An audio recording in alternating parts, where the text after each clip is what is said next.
Kas sina tead, mis tunne on olla moondunud näoga poiss, kes läheb esimest aastat kooli? Palacio kirjutatud raamatus saad sa teada, mis tunded on poisil, kes ongi moondunud näoga ning kes läheb esimest aastat kooli, nimelt 5. klassi.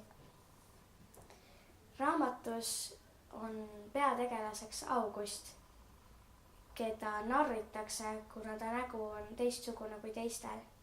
Kuid tegelikult on ta väga tore poiss, lihtsalt teistel läheb aega, et seda märgata.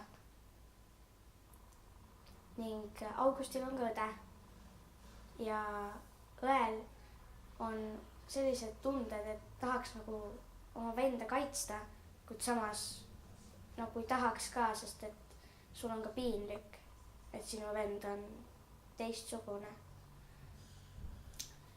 Raamatus on siis sellised kohad, kus ma naersin, kohad, kus ma nutsin ja kohad, kus ma ei teadnudki, kas ma peaks nüüd naerma või peaksin nutma.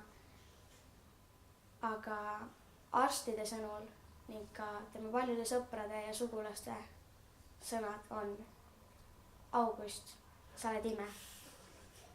Ning August ise ei hakka ennast isegi kirjeldama siin raamatus, sellepärast et ta sõnab: ükskõik, millisena te mind ette kujutlete, asi on palju hullem.